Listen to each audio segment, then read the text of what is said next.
Buenos días, buenas tardes para aquellos que se conectan desde Europa. Antes de comenzar, reciban de los organizadores de este evento y mío propio los mejores deseos de salud para ustedes y sus seres queridos.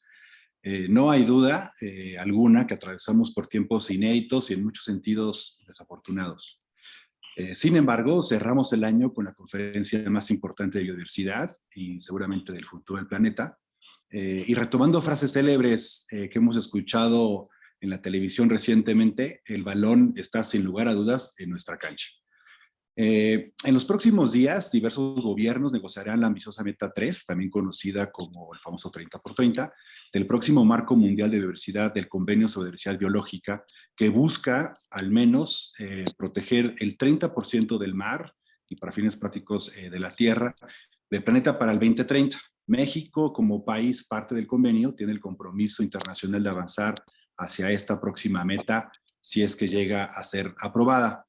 Por todo lo anterior, qué mejor manera que seguir esta reflexión que promoviendo un conversatorio virtual, retos y oportunidades de México hacia la nueva meta sobre medidas basadas en área y cómo éstas podrían contribuir al cumplimiento de los compromisos internacionales por adoptarse, como ya mencioné, en el marco de Global Diversidad post-2020 y también cómo se relacionan con otros procesos multilaterales como es el caso del Acuerdo de París, la Agenda 2030, obviamente todas relacionadas con el desarrollo sostenible y para fines prácticos el bienestar humano.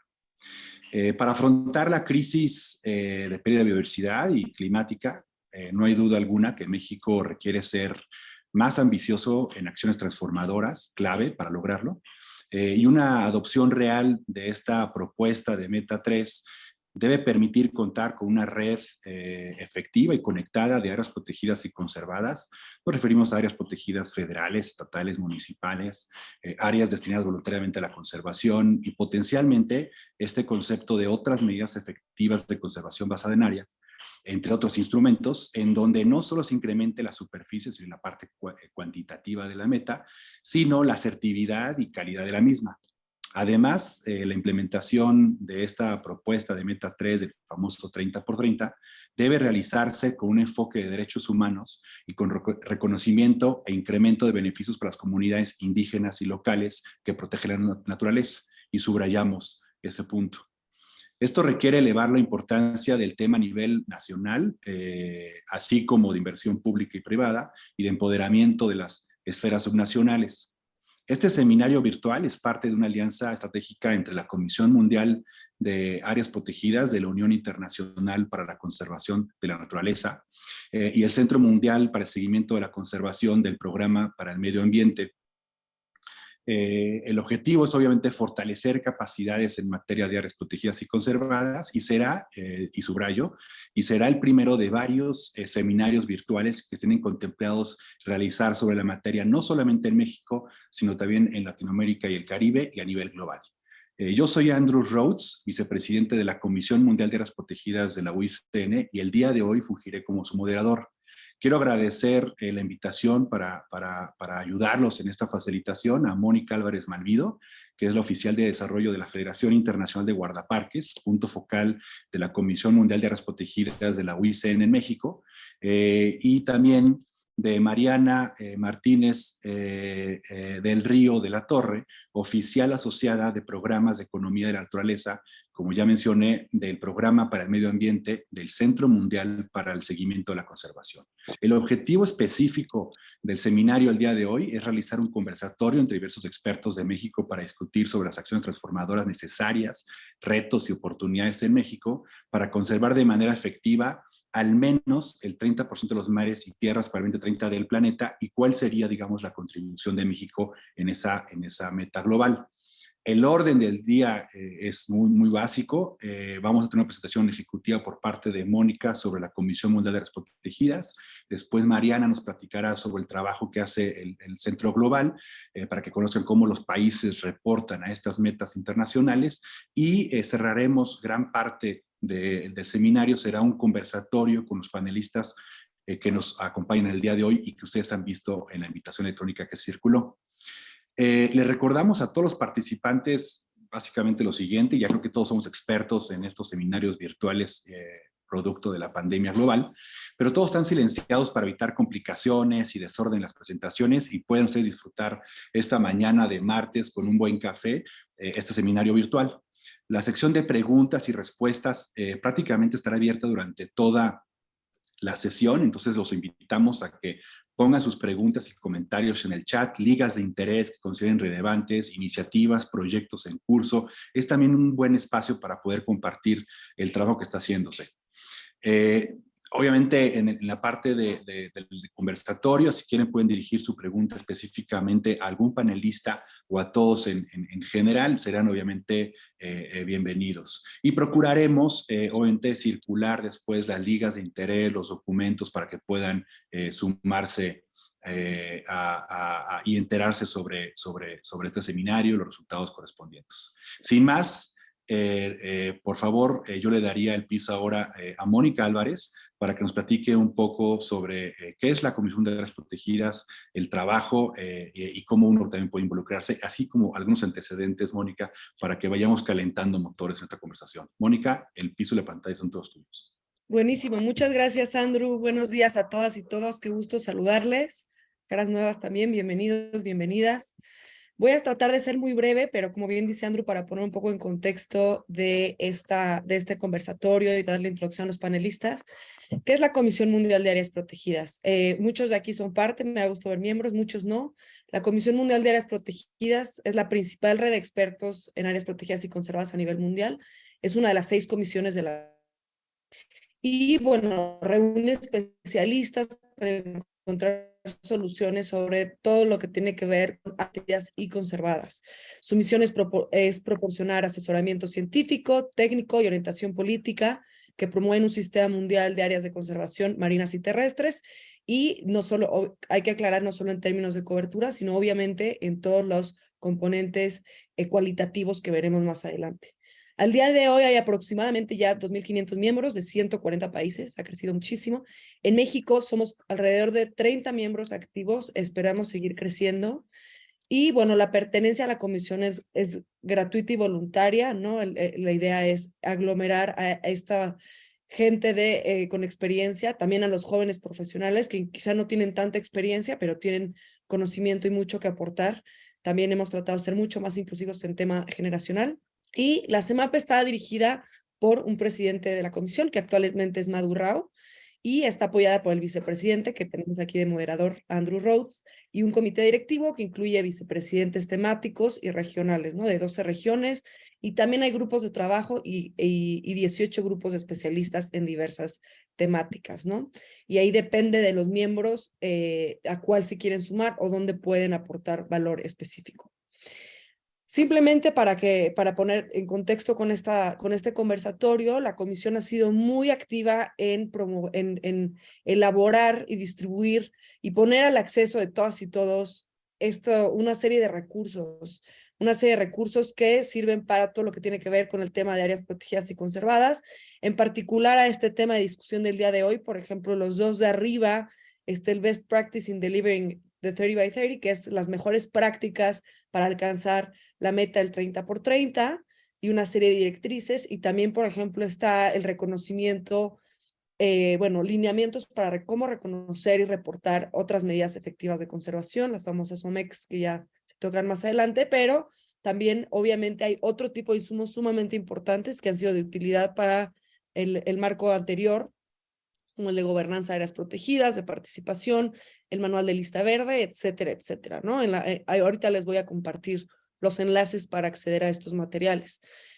Brevemente, la CEMAP, ¿en qué está ahorita activamente? Estas son algunas de las iniciativas globales, ¿no? Que está la Alianza Universal en Apoyo a Guardaparques. La CEMAP es un miembro sumamente activo en esta alianza URSA. También está, por ejemplo, la revista que sale más o menos cada 6 meses de Parks, coordinada por Mark Hawkins, editada por Mark Hawkins, con artículos de altísimo interés, sobre todo para estas negociaciones internacionales también. Y bueno, ya a nivel más regional, pues también tenemos mucha actividad, ¿no? Por ejemplo, en Latinoamérica, aunque somos parte de Norteamérica por mandato, también en Latinoamérica obviamente somos súper activos desde México.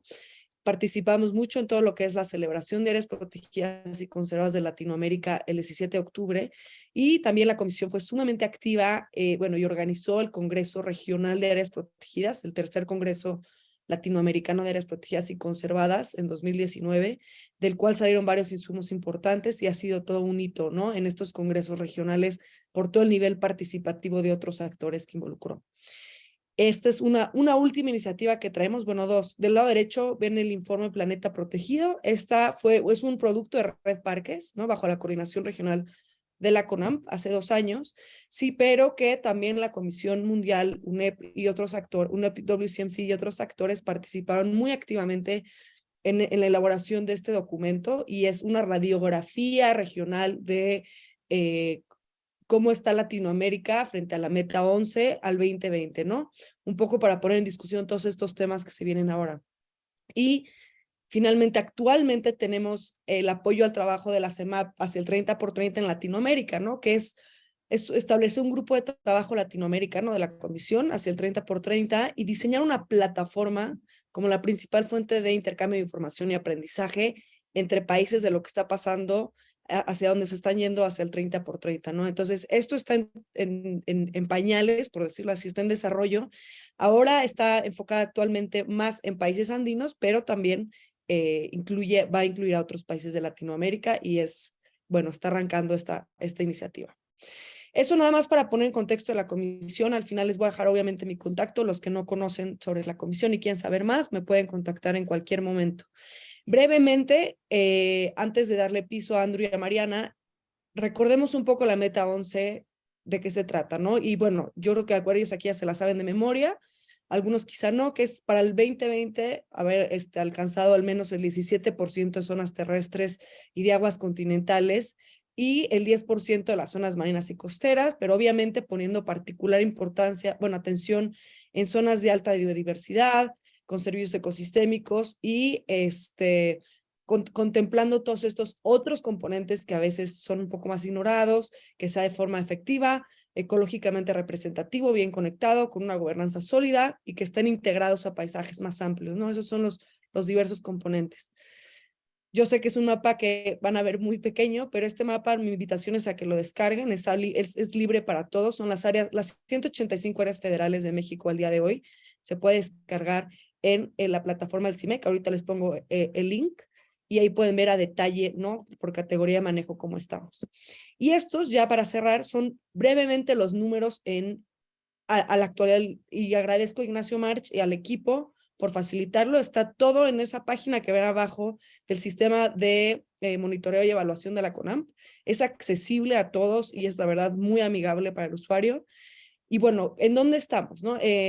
En términos de números de áreas protegidas, bueno, lo pueden ver en la segunda columna, 185 federales, ya tenemos más de 90 millones de hectáreas y lo interesante es en la columna del lado derecho el porcentaje de territorio protegido sigue siendo obviamente las áreas protegidas federales el mayor instrumento a este momento de cobertura de territorio.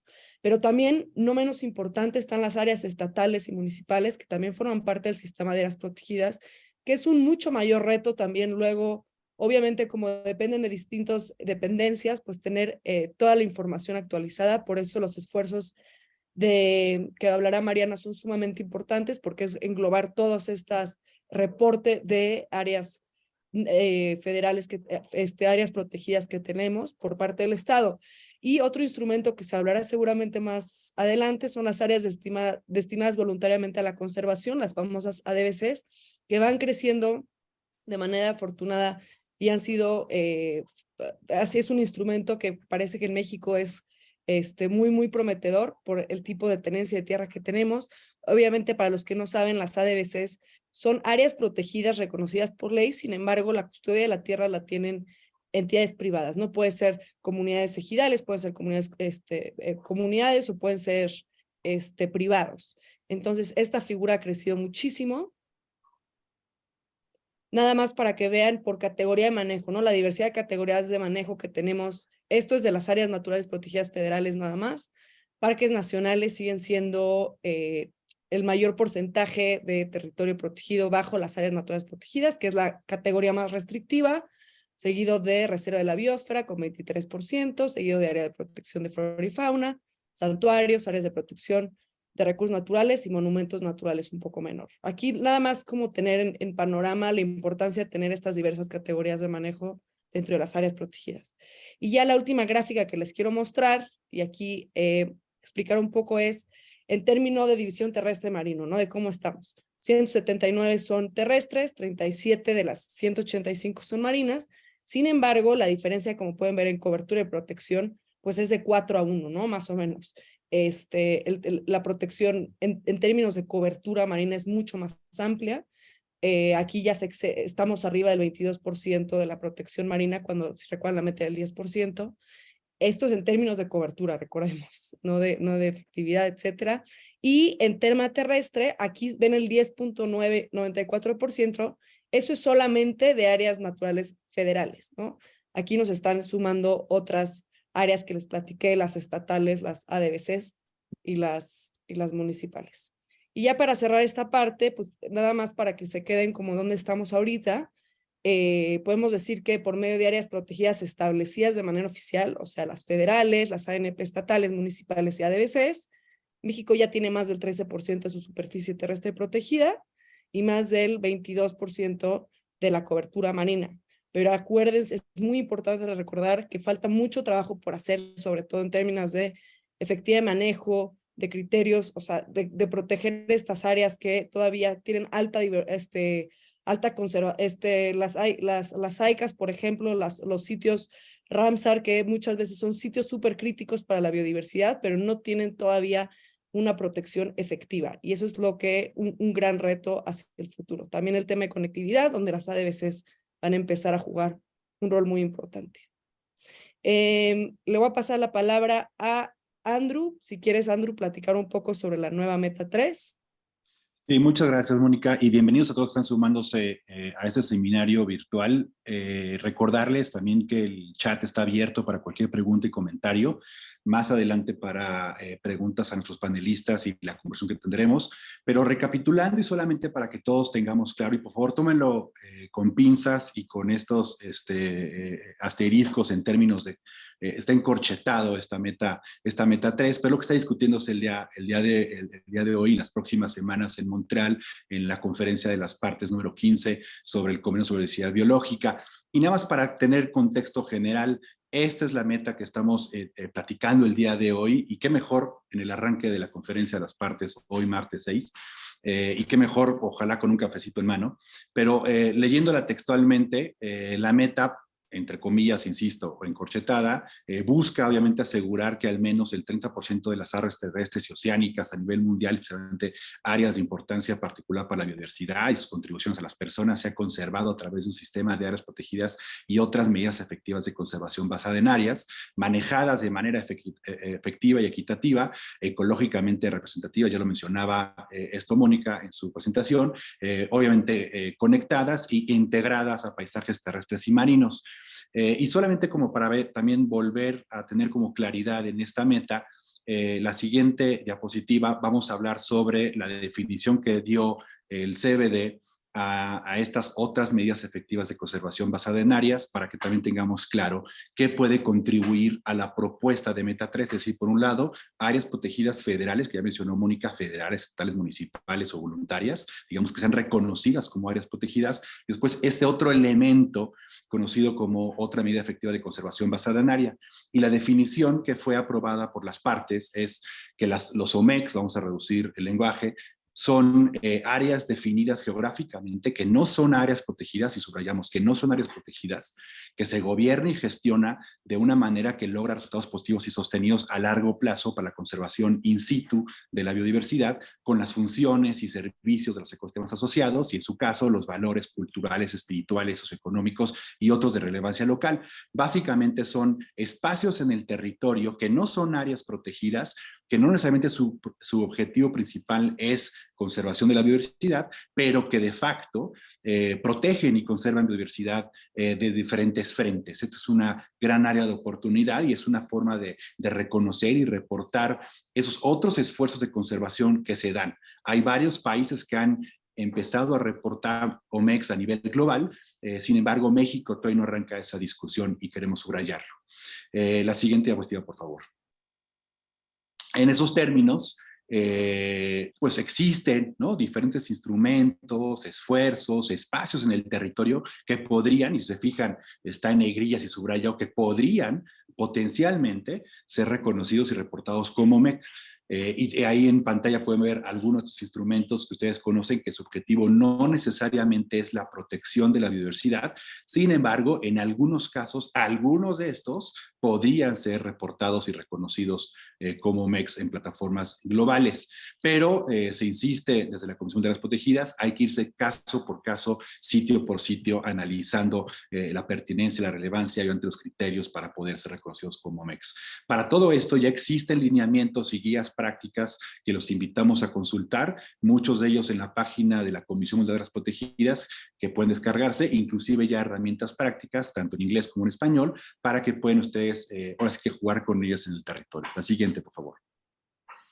Y de ahí que pues es fundamental que estos OMEX ojalá nos ayuden a cumplir de manera integral con todos los elementos de la meta, de la propuesta de la meta 3 que mencionaba Mónica en términos de conectividad, representatividad, efectividad, etcétera. Sobra mencionar que los OMEX nacen, ¿no?, con un elemento, una carga fuerte sobre sus hombros, porque en el mismo nombre, en la misma definición, ya se habla sobre elementos de efectividad en conservación. Es decir, estos sitios ya de facto tienen que estar conservando la biodiversidad en el territorio. Es una gran área de oportunidad. La siguiente, por favor. Y bueno, existen muchos elementos que habrá que discutirse. Ojalá el día de hoy con los panelistas podamos reflexionar sobre estos siguientes pasos y áreas de oportunidad para poder ir trabajando en nuestro país lineamientos rigurosos, que esté obviamente articulado con diferentes sectores, siguiendo obviamente criterios, estándares globales, como podrían ser obviamente los de la Comisión Mundial de Áreas Protegidas. La siguiente, por favor. Dicho lo anterior, y para aquellos que se van sumando ahorita, le vamos a dar el piso a Mariana Martínez del Río, que es la oficial asociada de programas de economía de la naturaleza del Centro Mundial para el Seguimiento de la Conservación del Programa para el Medio Ambiente, que nos dará una presentación desde la perspectiva del Centro Mundial, cómo están los, ahora sí que en numeralia global, y obviamente cómo uno puede reportar estos elementos en las plataformas globales. Mariana, el piso es todo tuyo. Muchas gracias, Andrew. Y es la siguiente, Moni. Les voy a contar un poquito de qué es UNEP WCMC, que son las siglas en inglés. Son un poco largas en inglés y también un poco largas en el español. Pero es esta colaboración de la ONU Medio Ambiente y el Centro Mundial de Monitoreo o de Seguimiento para el Medio Ambiente. Y en inglés es World Conservation Monitoring Center. Tiene sede en Cambridge, en el Reino Unido, y opera como el centro especializado de biodiversidad que apoya y alimenta al programa de las Naciones Unidas para el Medio Ambiente, básicamente. Siguiente, por favor, Moni. Gracias. UNEP WCMC es un centro global de excelencia en biodiversidad y la contribución de la naturaleza a la sociedad y a la economía. Y trabajamos en la interfaz de la ciencia, la política y la práctica para abordar la crisis global que enfrenta la naturaleza y apoyar la transición hacia un futuro sostenible para las personas y para el planeta. Claro que esto no lo hacemos solos, trabajamos con una variedad de socios compuesta de gobiernos nacionales, de gobiernos subnacionales, de empresas, de entidades de Naciones Unidas, de organismos intergubernamentales, no gubernamentales, academia, entre otros. Y bueno, y sabemos que estas colaboraciones son esenciales tanto para alcanzar las metas globales de biodiversidad como la estrategia del centro. Siguiente, por favor.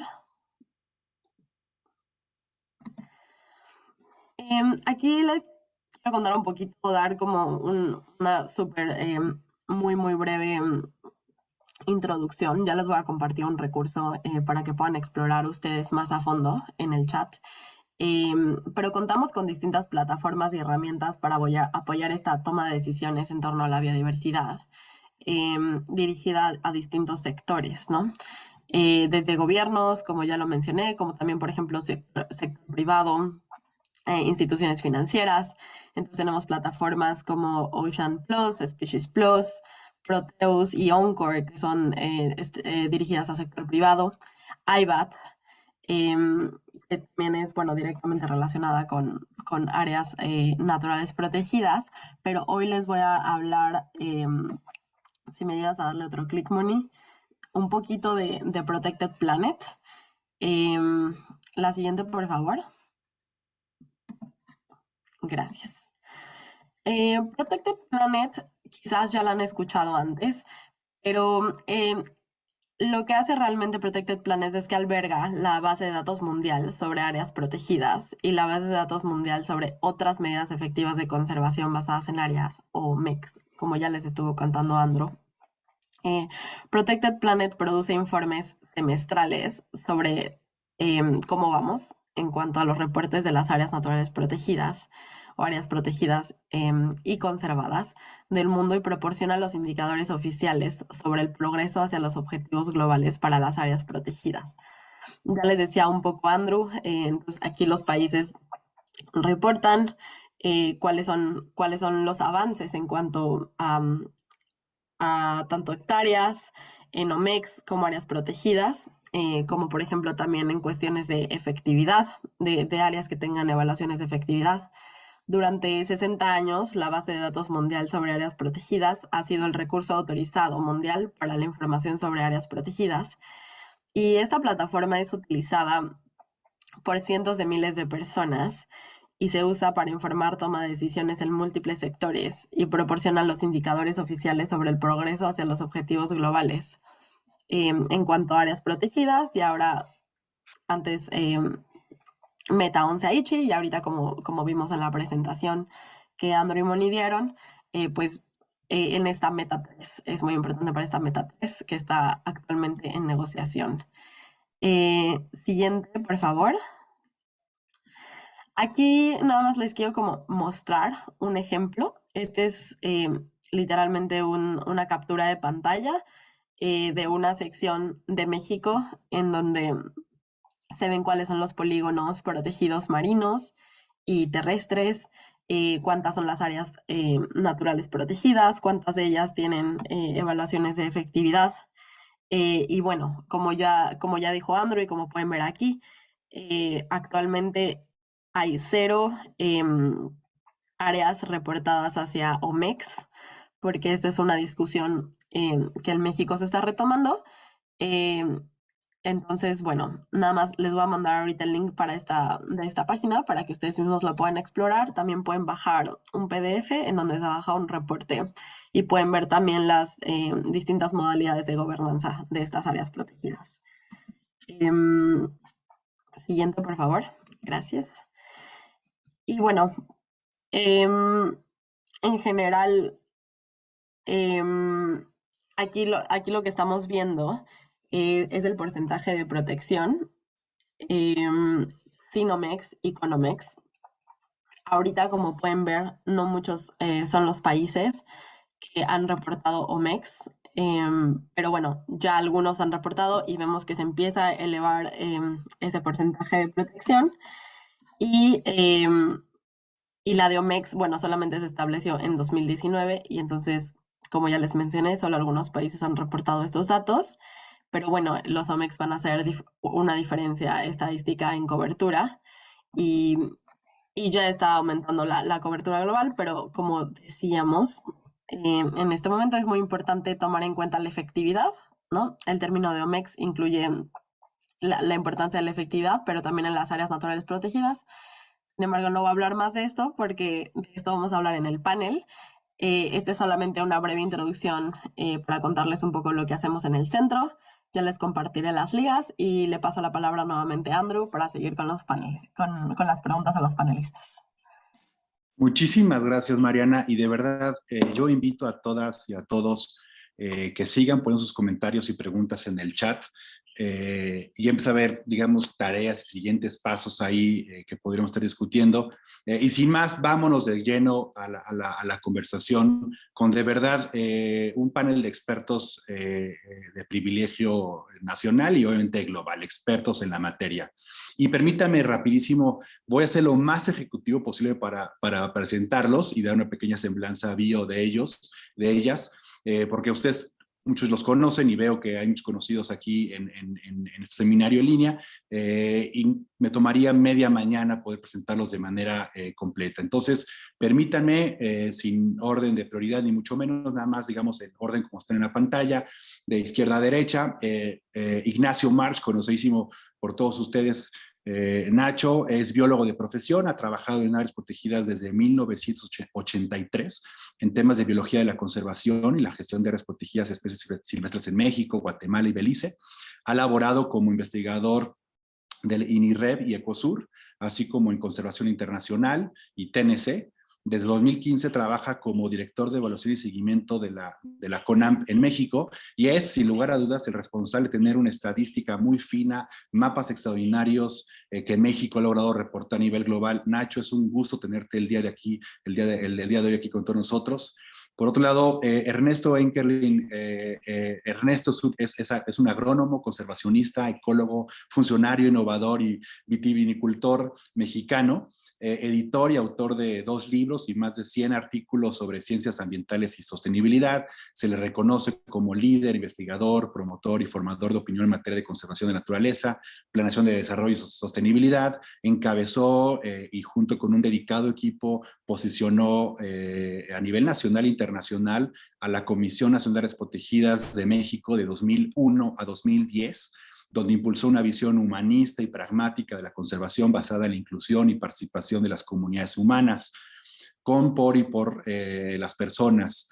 Ha recibido diversos reconocimientos y galardones académicos y de conservación. Fue catedrático, investigador y líder delegado para la sostenibilidad del TEC de Monterrey del 94 al 2016. Presidente en su momento de la Comisión Mundial de Áreas Protegidas, le tocó organizar el Congreso Mundial de Áreas Protegidas en Sydney, Australia, en 2014, y es asesor o consejero de diversas fundaciones y organizaciones civiles. Ernesto, bienvenido. Mi queridísima María Andrade Hernández. María es hidrobióloga, egresada de la Universidad Autónoma Metropolitana de Iztapalapa, y es maestra en ciencia egresada del Centro de Investigación y Estudios Avanzados del POLI, allá en Mérida.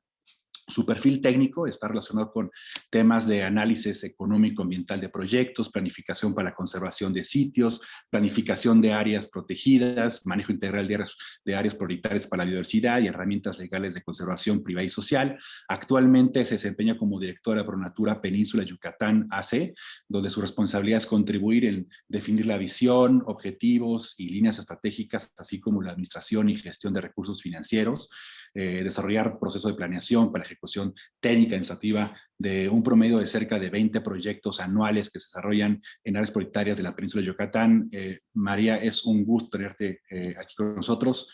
Alejandro Ortega Argueta es investigador del Colegio de la Frontera Sur en el Departamento de Conservación de la Biodiversidad. Tiene más de 25 años de experiencia en proyectos de investigación y conservación de especies y ecosistemas amenazados en el sureste de México. Ha realizado estancias en Belice, Estados Unidos, Puerto Rico, Brasil, Australia y Reino Unido. Se ha desempeñado como investigador del Colegio de la Frontera Sur, Instituto de Ecología AC de la Universidad Veracruzana, y fue secretario del Subcomité Técnico Consultivo para la Conservación del Manatí en México del 98 al 2008, y es coautor del Programa de Acción para la Conservación de Manatí en México. También colabora con la UICN en los grupos de supervivencia de especies y otros grupos de la UICN, no solamente la Comisión de Áreas Protegidas. Su línea de trabajo incluye la investigación y la participación en la planificación, gestión y análisis de políticas ambientales para la conservación de la biodiversidad, sustentabilidad y cambio climático. Con este marco de análisis ha trabajado en áreas protegidas, UMAS, áreas, las ADBCs, el Corredor Biológico Mesoamericano, la Agenda Local de Desarrollo Sustentable, programas de especies en riesgo y programas de adaptación al cambio climático. Y sus intereses también incluyen la formación de comunidades de aprendizaje para mejorar el quehacer de la gestión ambiental participativa.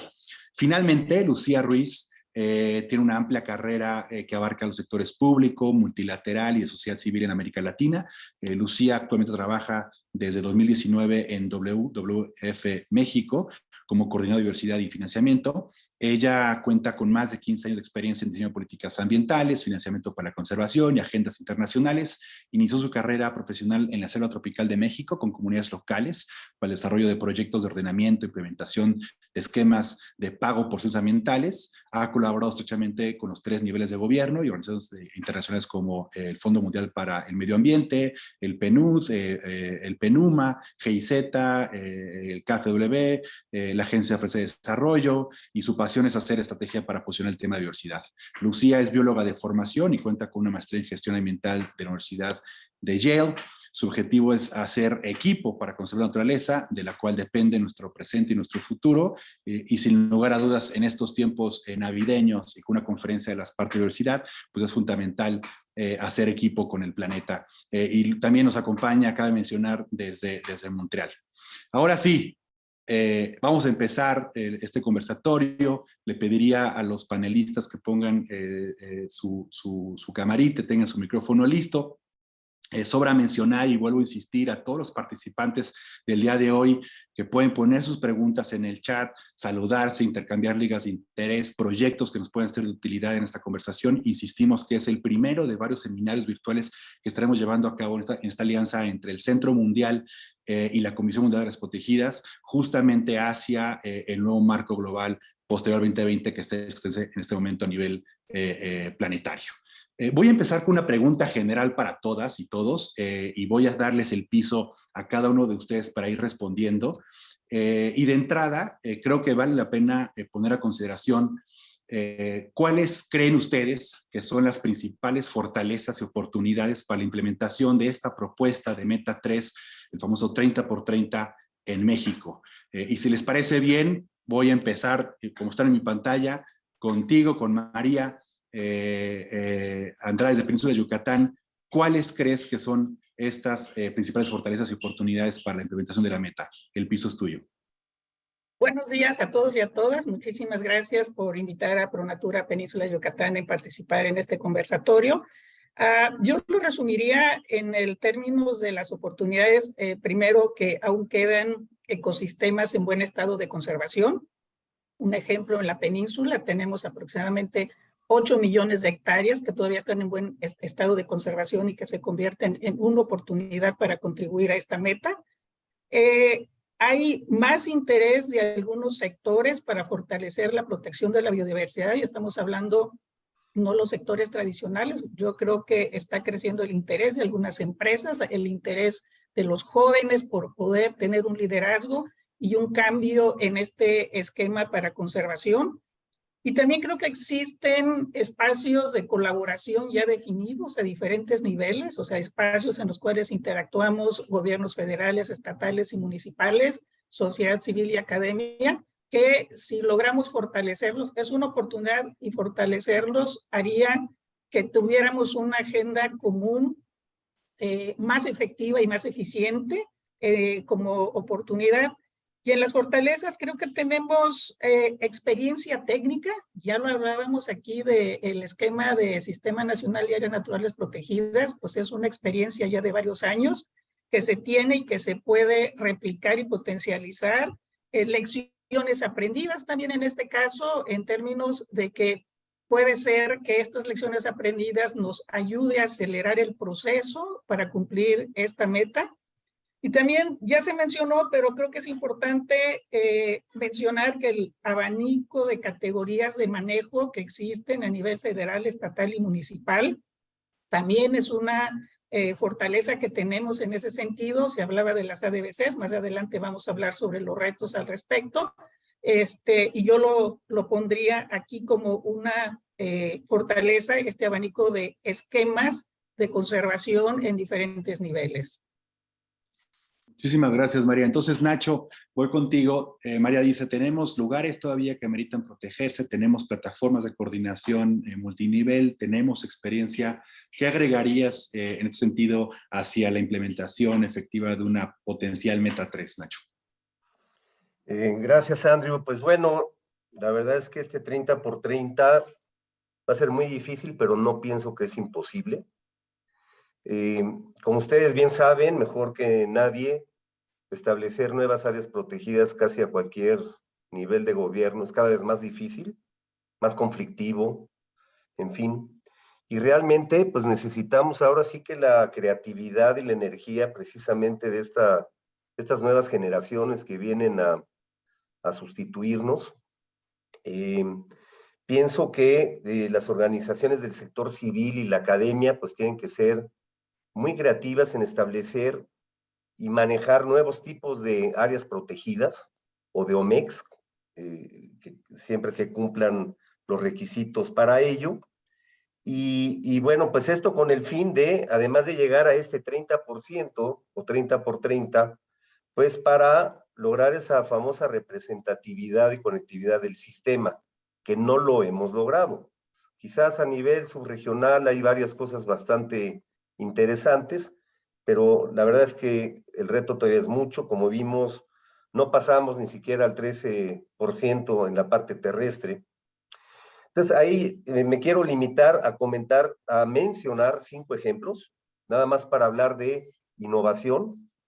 Por ejemplo, siendo la década de la restauración, yo pienso que no es ninguna mala idea pensar en reservas y áreas de restauración, áreas que a lo mejor actualmente no tiene biodiversidad, pero que se puede restaurar esa biodiversidad por sistemas de compensación. Necesitamos entrarle a las industrias, entrarle a las empresas, entrarle a quien tiene los recursos y a manera de un sistema de compensación empezar a establecer estas nuevas áreas que no necesariamente tienen que ser de iniciativa federal o estatal, sino pueden ser perfectamente privadas, comunitarias, en fin. Otras son las que yo no me cansaré de hablar de ellas, son las áreas de resguardo para la protección civil. Ante los eventos meteorológicos extremos, está claro que hay muchas áreas que no están protegidas, pero que tienen una función indispensable para proteger a la gente de estos eventos meteorológicos extremos. Esto a lo mejor es una idea que hay que ir desarrollando con el CENAPRED, con los mecanismos de sistema de protección civil, en fin, puede sonar de repente un poco extraño, pero es precisamente esa es la cuestión de la innovación. Definitivamente las áreas de refugio para polinizadores, si ustedes se ponen a leer la literatura que existe sobre la declinación de insectos en general, pero particularmente de abejas nativas, la verdad es que es escandalosa, y ahí yo creo que se puede trabajar mucho con el sector agrícola que depende de polinizadores, y ojo, no todos los polinizadores es Apis mellifera. Apis mellifera, ahí hay muchísimos estudios publicados que no puede polinizar, por supuesto, muchas plantas silvestres, pero también muchos cultivos muy importantes a nivel mundial. Entonces requerimos las abejas nativas, es negocio tener abejas nativas, y definitivamente pues puede ser muy interesante organizar a los agricultores que tienen superficies enormes que dependen de estos polinizadores. Bueno, pues las áreas protegidas por universidades y instituciones creo que también son muy válidas. Muchas universidades tienen esas posibilidades. En otros países hay muchas universidades que tienen sus reservas, digámoslo así, mucho dedicado a la investigación. Entonces creo que es algo que hemos explorado muy poco en México, la UNAM, salvo excepciones como la UNAM, por ejemplo. Y finalmente quiero comentar las concesiones costeras, que es un esquema que se ha desarrollado en Chile, en donde las comunidades pesqueras, digamos que les dan la concesión de aprovechar la fauna marina, tanto moluscos como peces de arrecifes rocosos, pero bajo ciertas condiciones y siempre con un monitoreo fuerte, ¿no? Gracias. Muchísimas gracias, Nacho. Entonces tú sumas a lo que mencionaba María en términos de aún hay lugares por proteger en México en buen estado de conservación, existen las plataformas, digamos, de coordinación multinivel, existen las capacidades técnicas y tú acabas de darnos una suerte de ejemplos súper interesantes en términos de innovación y creatividad que podríamos avanzar hacia esta meta 3. Ernesto, Tú estuviste 10 años liderando la Comisión de las Áreas Protegidas, te tocó prácticamente estar en la mesa de negociación de la famosa Meta 11 de Aichi, seguramente fuiste de los creativos que puso el nombre de OMEC ahí en la discusión para reconocer esos otros elementos que podrían contribuir a estos porcentajes globales. Ernesto, desde tu perspectiva, tu experiencia, ¿qué oportunidades, fortalezas le ves justamente a la implementación de esta propuesta de Meta 3 a nivel global? El piso es tuyo. Gracias y un gran saludo para todos y todas. Me da gusto ver muchos conocidos y mucha gente nueva que seguramente tienen como la mitad de la edad que yo, así que eso también es una cosa muy positiva. Bueno, pues estamos viendo un proceso evolutivo y a nosotros nos tocó estar en un momento de mucha, digamos, de muchos saltos evolutivos, es un aceleramiento hacia una visión más amplia de la conservación. Creo que es fundamental la inclusión de las otras medidas de conservación. Aún si se hubiera cumplido cabalmente y por todos los países la meta de Aichi, el 17% claramente es insuficiente para garantizar un planeta sostenible. Por ahí hubo un movimiento importante que en parte da origen a la meta de 30 para el 30, que perdón, Nature Needs Half. Pero yo creo que 30 para el 30 es una aspiración muy válida y es muy interesante porque de entrada está reconociendo que los sistemas formales de conservación a través de áreas protegidas son insuficientes. Estamos peleando constantemente por más presupuesto, estamos en crisis no solo en México, sino en el mundo. El cambio climático se chupó el dinero de la conservación de una manera impresionante en las últimas 2 décadas. Entonces, lo que nos queda es hacer conservación para contribuir a la mitigación y adaptación al cambio climático. Y por eso también era necesario crecer las aspiraciones, no solo que sean representativos, sino que también funcionen como medidas de mitigación y adaptación. Entonces, realmente es una necesidad, es un gran peligro, porque tal vez vamos a descuidar nuestras áreas protegidas, que sería muy lamentable, pero yo creo que hay que ser positivos y verlo como una oportunidad de reforzar los sistemas nacionales y de incorporar a nuevos actores tanto institucionales como nuevas fuentes de financiamiento. Pero no vamos a lograr gran avance si no nos vinculamos todo a temas que a la sociedad le importe. A la sociedad y a la economía no les importa tristemente la pérdida de una especie o que un ecosistema esté en la lista roja.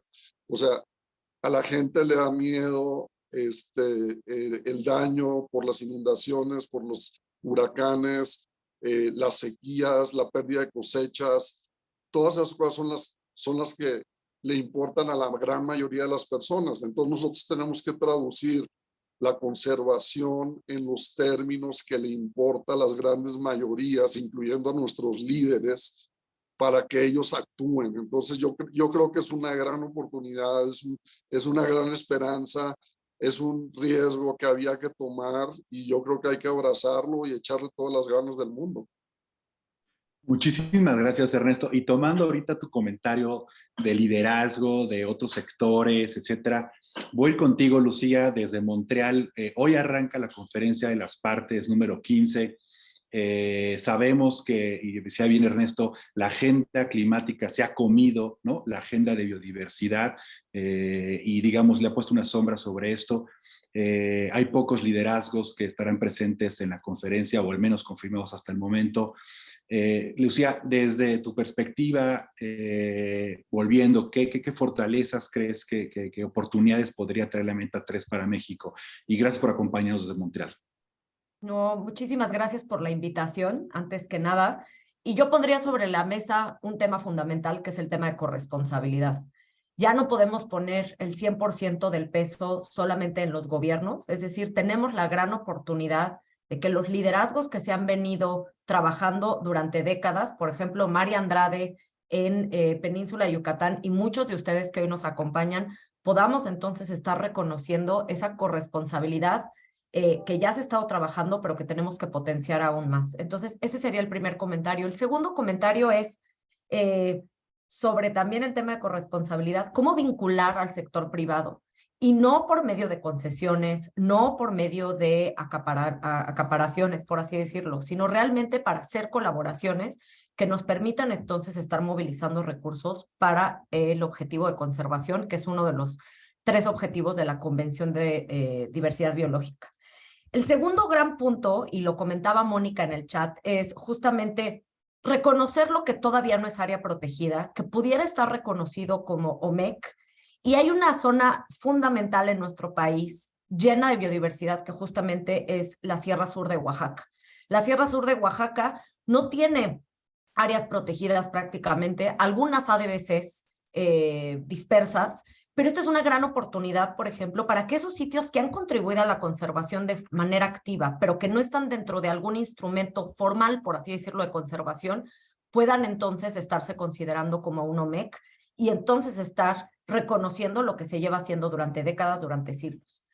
El otro gran tema es la coordinación. Andrew, tú sabes perfectamente de esto y también Ernesto, a ustedes les ha tocado estar en batallas complicadas, siempre jalando, siempre tratando de empujar desde el sector ambiental, pero creo que el poner a las áreas protegidas y este nuevo concepto de OMEX sobre la mesa nos permite entonces abrir la discusión con otros sectores, también como tú comentabas, Nacho, de cómo integrar entonces a los sectores productivos en la plática de la conservación. Ese sería un tercer punto. Para mí uno que es muy, muy relevante es abrir la agenda hacia lo que no existe formalmente en México como concepto, pero es guardaparques, guardabosques, realmente los guardianes de nuestros territorios. ¿Cómo podemos entonces encontrar con esta meta 3 fortalecer un marco regulatorio que realmente reconozca a las personas que están a cargo de esos roles? Y pues, Moni Álvarez, será fundamental el trabajo que ustedes están desarrollando.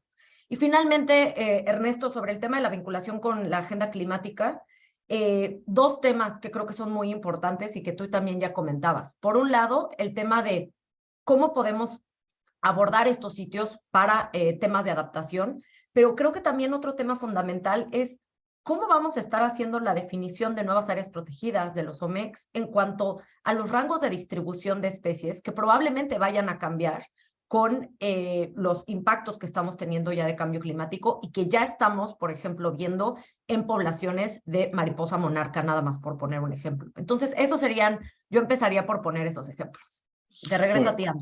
No, gracias, Lucía. Y pones ejemplos y retos también muy interesantes para poder incorporar en la planificación que ponía el doctor Sánchez Cordero sobre el chat en términos de planificación territorial, como si es necesario actualizar los GAP de análisis de prioridades de conservación a nivel nacional, y ahora con estos términos de cambio climático, trabajo que la CONABIO y varios académicos aquí presentes han realizado.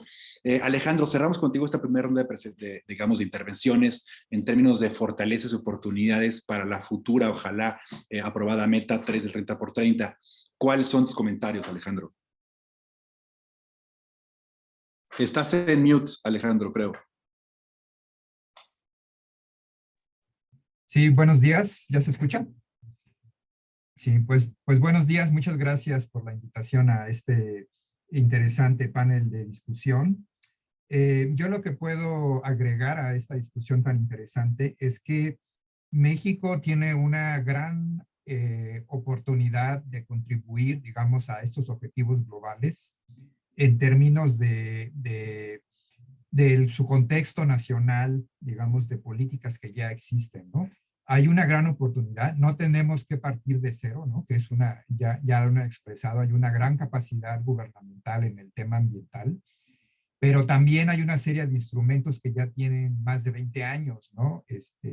En aplicación y con, digamos, lecciones y experiencias buenas, ¿no? Positivas y también negativas, ¿no? Pero finalmente es todo un bagaje del cual se puede partir. En términos generales, hay un gran interés de la sociedad mexicana en participar en el tema de la conservación.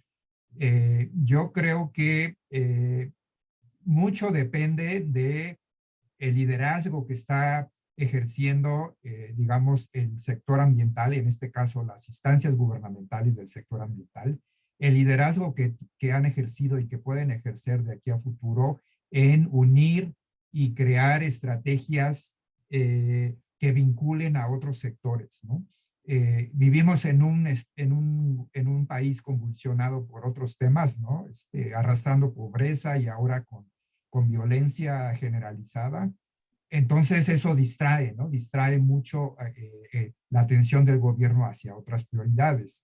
Sin embargo, hay redes muy fuertes de amplios sectores, ¿no? Productivos, del capital privado, grupos comunitarios, ejidos, que ya están establecidas y están haciendo trabajo que no ha sido de alguna manera visualizado o documentado. Entonces, el liderazgo que pueda tener el gobierno y principalmente el sector ambiental es sumamente importante para unir estos esfuerzos. No necesitamos inventar nada nuevo. Simplemente hay que reconocer todos esos actores que ya están fortaleciendo, que ya están trabajando en pro de múltiples objetivos y ver cómo esas metas de la conservación, no digamos, quizás no podemos visualizar el óptimo de volver todo México un país pristino, ¿no? De áreas. Hay que ver también esos espacios donde hay agricultura, donde hay ganadería, donde hay explotación forestal, donde hay, digamos, un manejo que no necesariamente está enfocado al objetivo de la conservación como objetivo primario. Sin embargo, la gente sí expresa que les interesa conservar esas áreas como un patrimonio para las siguientes generaciones, un patrimonio para sus pueblos, un patrimonio, digamos, cultural e histórico para estas comunidades. Entonces, la tarea también que tendrá el gobierno es identificar todos estos actores, invitarlos a participar en estas iniciativas. Y la otra tarea será definir criterios muy claros de qué instrumentos se van a sumar a estas metas, qué instrumentos se van a sumar a estas OSMs y de ahí pues empezar a hacer un inventario, ¿no? En realidad, vuelvo a decir, hay muchas redes ya establecidas con las cuales hay que hacer un poco más de acercamiento, más de gestión. Y en ese sentido de la gestión compartida, sí, el gobierno ha creado instrumentos muy importantes para dar responsabilidad a otros actores, pero sí también en algunos casos el gobierno le cuesta soltar la rienda, ¿no? Todavía le cuesta soltar el poder. Entonces, ese es, digamos, un llamado que viene desde múltiples actores comunitarios que dicen, queremos tener una mayor participación, queremos tener mayor voz, mayor reconocimiento. Entonces, por ahí también es una invitación al gobierno para que suelte esa rienda y un poquito haga una invitación más abierta, más genuina. Por aquí lo dejo. Gracias. Muchísimas gracias, Alejandro. Y retomando tus comentarios en términos de liderazgo, pero también de la apertura que se requiere del sector ambiental, de reconocer tus esfuerzos de conservación que existen en el país. Retomo un comentario, Christopher, desde Veracruz, tuyo, en términos de estos otros instrumentos que potencialmente podrían ser reconocidos y después reportados como MEX, el caso de las sumas, ordenamientos.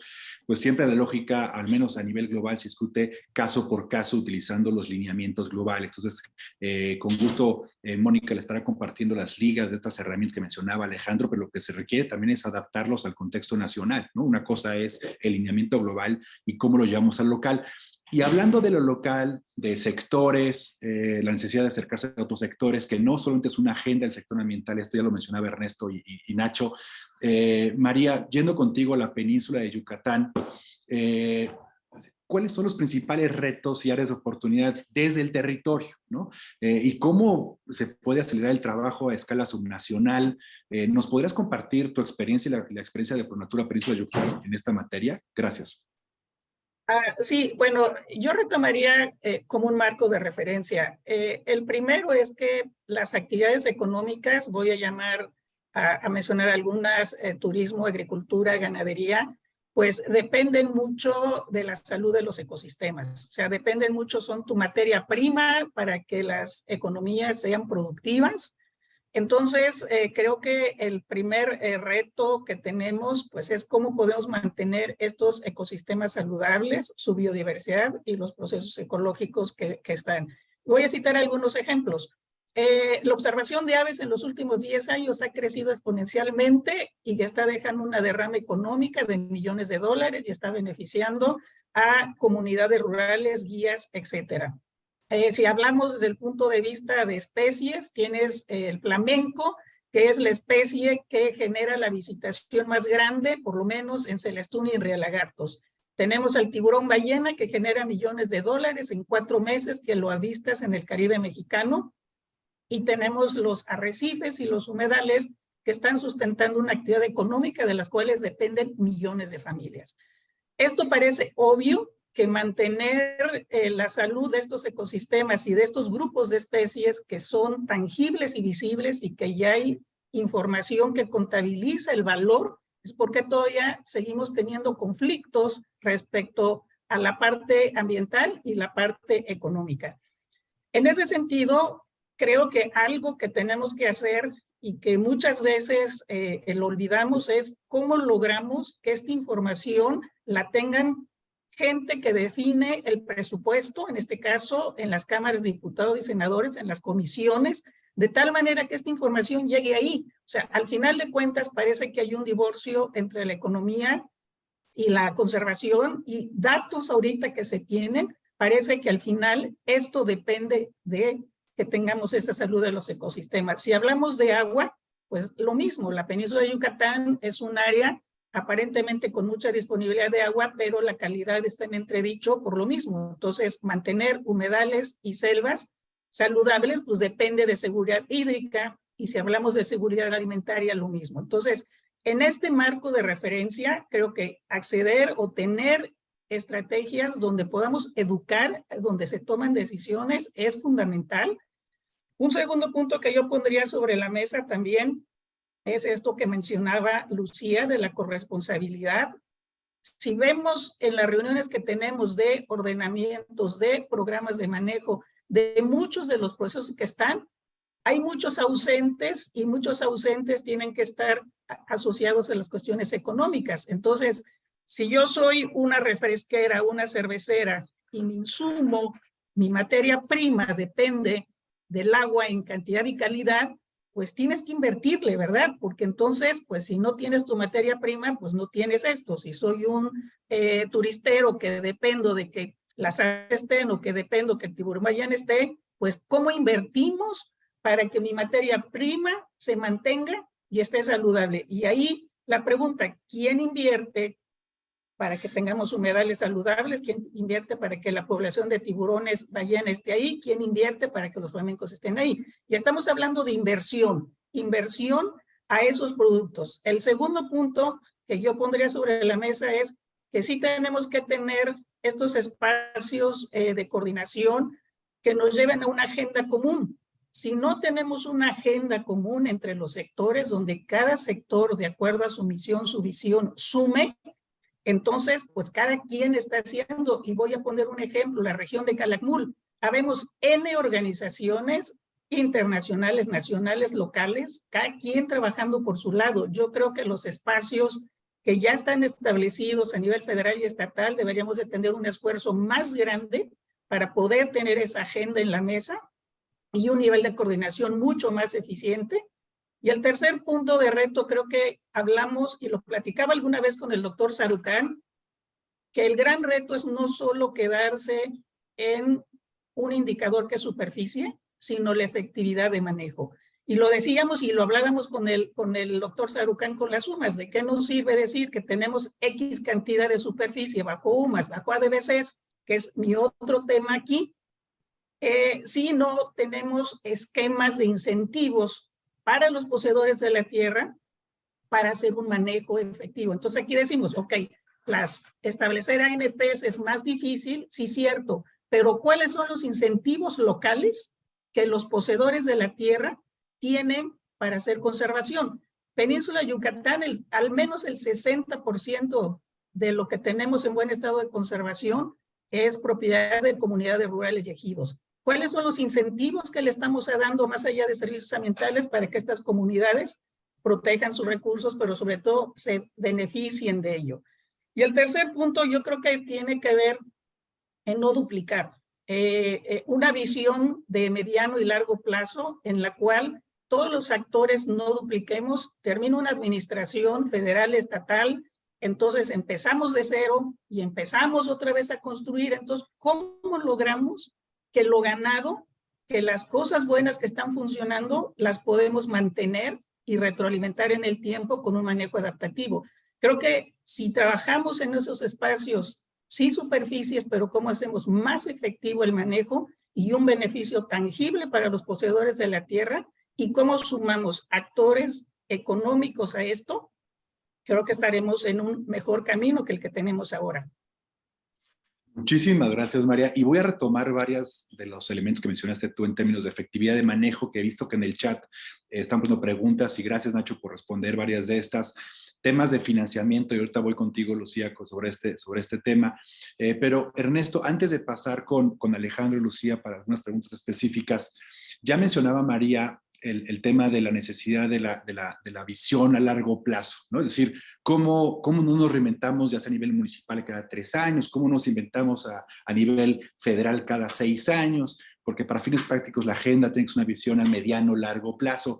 Y en sentido, como todos ustedes bien saben, digamos, el mecanismo de implementación del futuro marco global de biodiversidad posterior al 2020 se va a traducir para fines prácticos en varios países en la actualización o formulación de estrategias nacionales de biodiversidad y sus planes de acción correspondientes. Y ahí, Ernesto, tú tienes experiencia en México en ese sentido, y en particular, pues, ¿cómo consideras tú si la Estrategia Nacional sobre Biodiversidad al 2030 y sus actuales mecanismos de implementación en el país, hablando de sectores ambientales y otros más, son suficientes para alcanzar la meta, la potencial meta 3? Tú, en tu experiencia, ¿no?, en esta encrucijada y en posiciones de liderazgo y toma de decisión, ¿qué actores y sectores consideras necesarios sumar y cómo podríamos avanzar en la implementación efectiva de estos planes a mediano o largo plazo? Ernesto, ¿qué reflexión tienes? Bueno, regreso un poco a los comentarios, los míos y los del resto del grupo. El tema de la estrategia nacional es un instrumento indispensable, pero el problema que tenemos es un problema de instrumentación, o sea, de implementación de lo que ahí se dice. Yo no creo que tengamos que cambiarle nada a ninguna estrategia. Yo lo que creo es que necesitamos cambiar las reglas del juego para, como dice Mari, lo han mencionado varios, haya incentivos. La economía no está divorciada de la naturaleza, está en guerra con la naturaleza. Entonces, ¿qué cambios necesitamos hacer en el sistema económico? O sea, ¿qué reglas del juego podemos modificar para crear un ambiente propicio a alcanzar la meta de 30-30 o la que se establezca? Entonces, yo creo que la gran deuda que seguimos teniendo en México y que se había avanzado un poquito y ahorita ha habido retrocesos, es que hay que reconocer a todos los guardianes de la naturaleza, que no somos los de la CONAM ni los guardaparques, o sea, son decenas o cientos de miles de personas o quizá millones de personas que con un poquito de incentivos pueden estar cuidando el territorio de manera que sea al 30 y no haya problema, pero mientras sigamos inmersos, somos un pequeño esfuerzo, un pequeñísimo esfuerzo. Estamos relegados por el cambio climático, como ya mencioné. Entonces, ¿dónde podemos incidir en las políticas públicas para poder hacer viable lo que postula la estrategia? No necesitamos una estrategia, necesitamos cambiar las reglas para que la estrategia se pueda instrumentar con o sin 30+30. O sea, el 30 más 30 va a ser, digamos, un incentivo para revigorizar el movimiento de conservación, pero por sí mismo tampoco va a lograr nada. Muchísimas gracias, Ernesto. Y en ese sentido, en términos de incentivos, tú mencionabas las brechas de financiamiento, reducciones históricas, etcétera, en el sector ambiental. Y veo que en el chat Luis Fuello puso el tema de los biocréditos. Lucía, y tomando provecho de tu expertise en esta materia, y sabiendo que siempre es como el gran reto el tema de presupuesto, movilización de recursos, brecha financiera, etcétera, ¿cuál es el gran reto? O sea, ¿qué podemos hacer? ¿Qué ejemplos conoces de mecanismos financieros que podremos echar mano hablando de estos incentivos y del gran reto de movilizar recursos? Lucía. Excelente pregunta. Yo empezaría por otra vez hacer alusión a lo que ya mencionaba Ernesto, y es no podemos reducir una brecha si no hablamos sobre lo que nos duele a los mexicanos para ponerlo entonces en el nivel más alto de importancia en todos los sectores. Y esto es vincularlo a agua, vincularlo a salud, vincularlo a comida. Entonces creo que un tema fundamental, y ya también lo mencionabas tú, Mari, es valoración de servicios ecosistémicos que te permite entonces tener toma de decisiones informada, y en su momento se trabajó un muy buen proyecto en CONAMP sobre justamente la vinculación entre los servicios ecosistémicos, los beneficios que ofrecen las áreas protegidas y cómo esto se puede ver reflejado de forma positiva en la toma de decisión. Pero quisiera platicarles un poquito sobre algunas experiencias en algunos otros países, especialmente en América Latina, porque es pues la región que es más similar a nosotros en términos de tenencia de la tierra, manejo, etcétera. Entonces, más que incentivos, es encontrar la forma en la cual podemos entonces financiar de forma sostenible a las áreas protegidas. Y en ese sentido, en Colombia, se acaba de cerrar un nuevo proyecto que se llama Herencia Colombia, que es un proyecto de finanzas para la permanencia. ¿Y qué es esto? Simplemente, en términos muy coloquiales, son fondos de transición que te permiten a mediano y a largo plazo, en este caso para Colombia, a lo largo de 20 años, asegurar que con fondos multilaterales, bilaterales, privados, puedas entonces ir financiando algunos temas de la brecha financiera, pero desde el gobierno te comprometes también a ir generando las condiciones para que al final de ese periodo puedas entonces haber financiado todo lo que durante varios años te estuvieron financiando estos otros sectores externos. Entonces, el ejemplo con Colombia es que ahorita se cerró un fondo de 254 millones de dólares para más o menos administrar 60 millones de hectáreas o contribuir al fortalecimiento del manejo en 60 millones de hectáreas. Estos 254 millones de dólares es para invertirse a lo largo de 20 años, pero ¿qué pasa al final?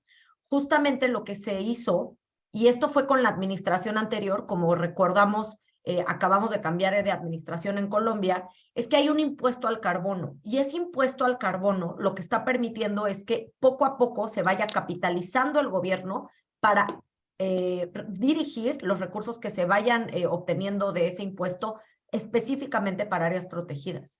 Entonces es, de cierta manera, etiquetar ciertos impuestos para asegurar que tienen un fin específico. Entonces, instrumentos específicos para fines específicos. Otro tema es Costa Rica, otro país. Tienen también un impuesto al carbono. Esa es la principal fuente de capitalización para las áreas protegidas. Obviamente también el tema de tarifas de entrada, pero están explorando algunos otros instrumentos, colegas. Y uno de los instrumentos que se están explorando en este momento es un bono temático de áreas protegidas. ¿Qué significa esto de bono temático? Pues es un bono que se va a pagar a largo plazo también con incrementos futuros de cobro de derechos. ¿Esto qué significa? Que es un bono verde que no solamente se van a ir incrementando progresivamente los cobros de derechos a las áreas protegidas en Costa Rica, sino que ese bono verde se va a pagar con los incrementos que vaya a haber, pero también incrementando la visitación. No se asusten, justamente esto también viene de la mano con los temas de capacidad de carga y límite de cambio aceptable de las áreas protegidas. Y la idea es que, si bien hay parques nacionales como algunos en la costa que están muy, muy sobrevisitados, hay algunos otros que no están siendo tan visitados. Entonces, la idea es diversificar también la visitación de sitios donde tienes muy concentrada la visitación hacia otros sitios. Y en ese sentido, puedes incrementar la visitación, diversificarla, pero también asegurar que tienes mayores cuotas de entrada.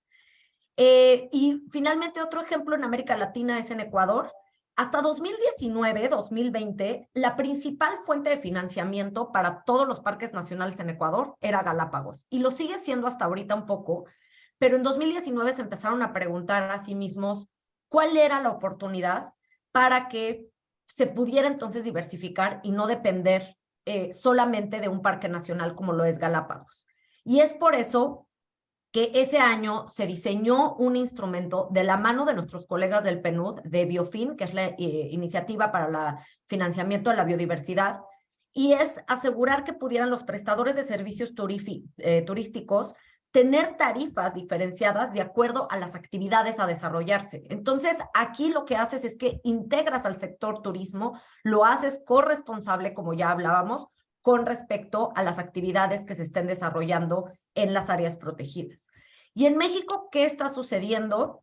En México, pues hay muchos instrumentos. Lo que nos estamos encontrando es que está siendo más eficiente trabajar a nivel de área protegida que a nivel de todo el sistema. Tenemos un monstruo, y Moni, tú ya nos presentabas 97 millones de hectáreas bajo administración, gestión y manejo de la Comisión Nacional de Áreas Naturales Protegidas, solamente de áreas protegidas federales. Y trabajar ese monstruo de múltiples cabezas, pero también múltiples retos, ha sido muy complicado. Entonces, las estrategias que se han conseguido es trabajar con un enfoque de abajo hacia arriba, con enfoques puntuales y que se puedan entonces replicar. Algunos de ellos, como ustedes ya conocen, es el de Marietas, que después de haber cerrado durante varios meses porque estaba habiendo una sobrevisitación, se encontró una manera en la cual prácticamente los 240 prestadores de servicios turísticos llegaron a un acuerdo para trabajar en turnos, para trabajar de forma coordinada y para asegurar que todos iban a estar cobrando doble brazalete. Un brazalete de la CONAM, por supuesto, y un brazalete que pudiera entonces estarlos apoyando a trabajar en temas de comanejo en términos de operación. Otro gran ejemplo, y que me da muchísimo gusto también compartirles, es el día de ayer se estrenó por fin un arco, por así decirlo, porque es un arco de madera en Balandra, en el área de protección de flora y fauna en Baja California Sur. Y esto lo que está permitiendo es que, gracias al liderazgo de la directora actual en Balandra, se está empezando ya también a regular muchísimo más la entrada de turismo, pero asegurar que también poco a poco tengas el cobro de derechos. Y aquí también tenemos a grandes colegas que están ayudando en esa estrategia, la mano del mono. Y finalmente, un tema, vámonos de lo chiquito a lo grande, Nuevo León.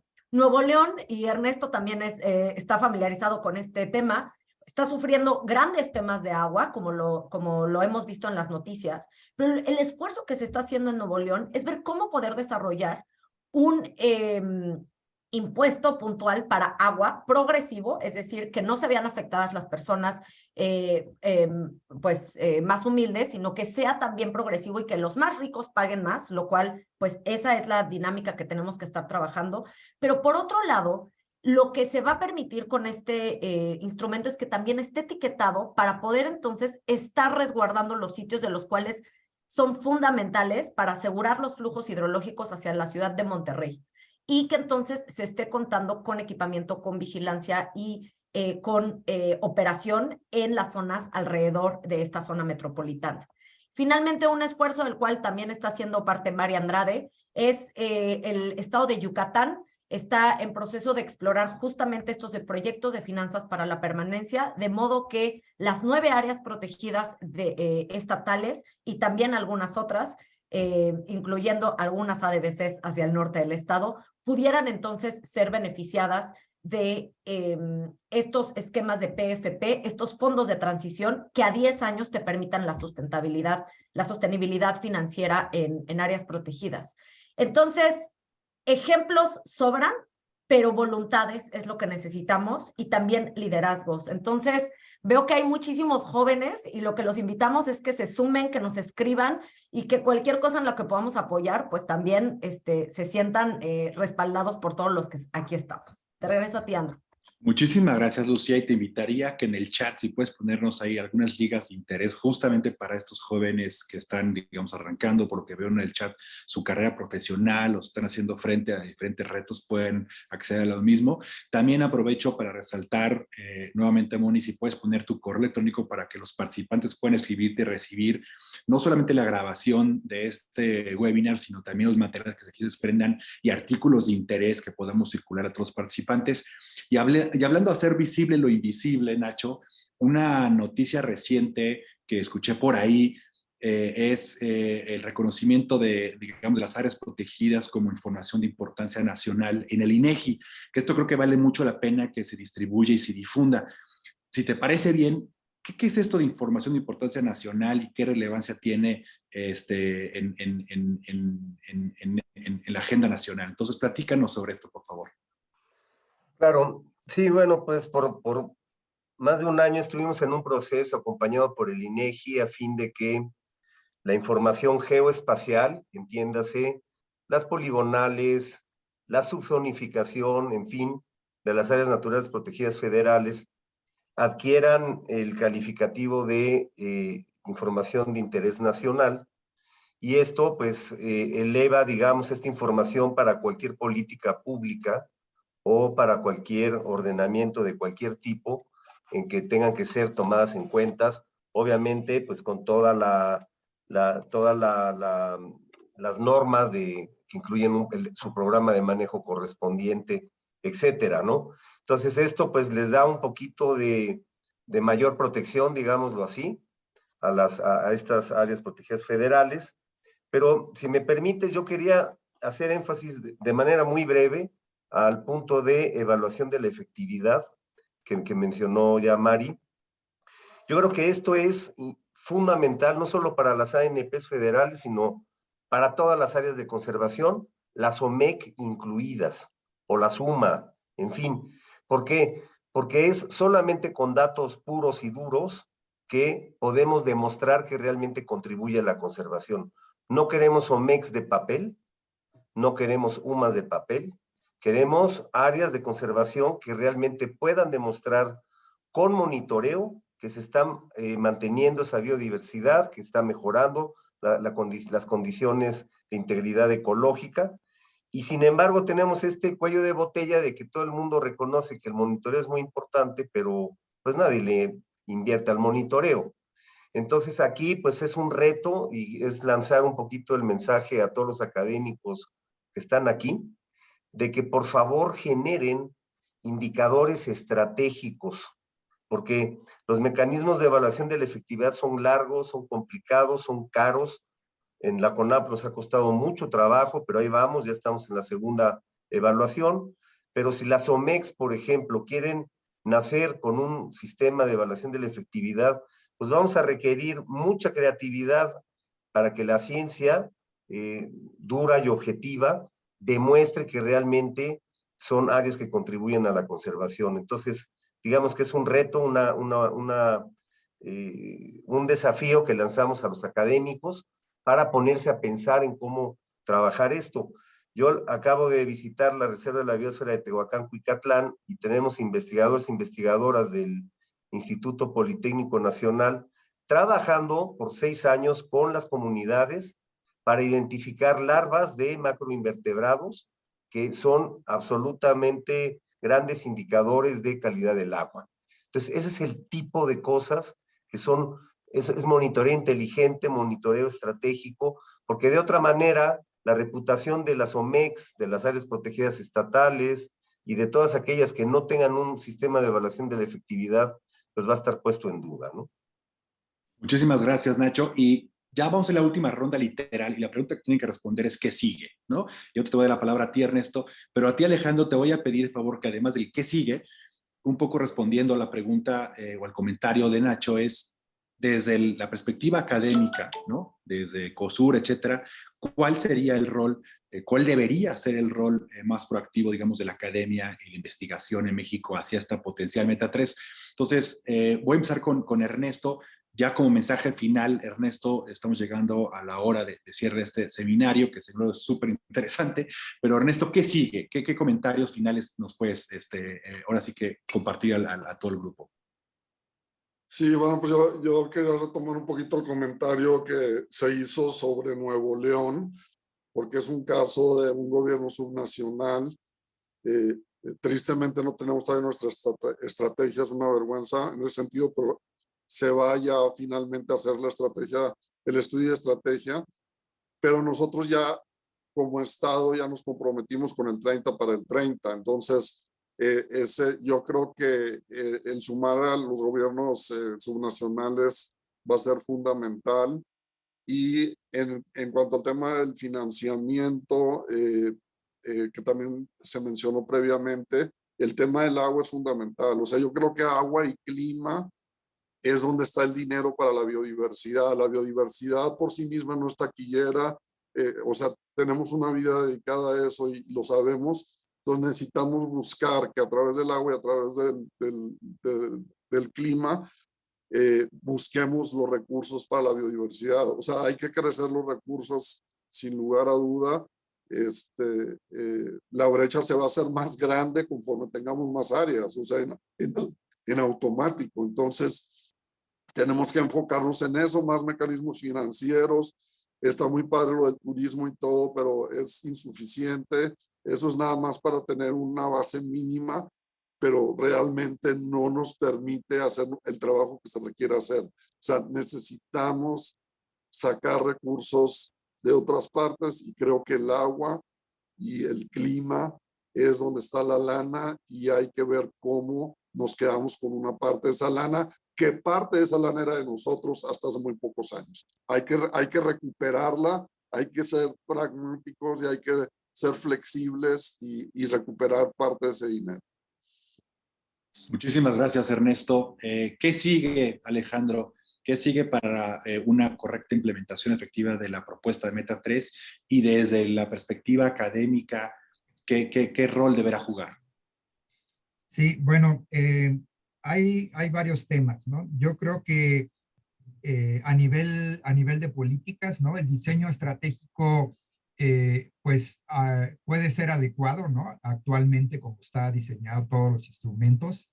Sin embargo, en varios análisis que hemos hecho, encontramos esa desarticulación de los sectores, ¿no? Por un lado, como ya se ha mencionado, el sector productivo parece que es antagónico, ¿no? Que no puede haber una cooperación entre el sector ambiental, entre la conservación y el sector productivo. Entonces, yo considero que sí puede haber posibilidades de alinear metas y objetivos. Entonces, bueno, pues esa es digamos, una posibilidad de hacer un trabajo más enérgico, más agresivo a nivel de secretarías y hablar de este tema, ¿no? De manera transversal y unir esfuerzos, ¿no? Porque si no, de otra manera, estamos luchando contra los gigantes del desarrollo, ¿no?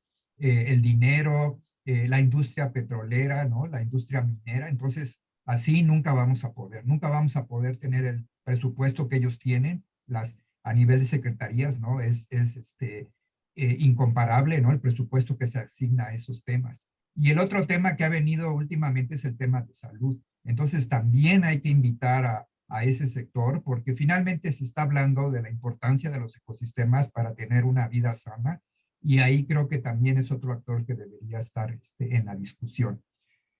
A nivel de propuestas, digamos, desde la academia, pues otros temas importantes es esta participación en la definición de criterios, ¿no? ¿Qué instrumentos van a quedar para ser, digamos, representativos de estas metas tan ambiciosas?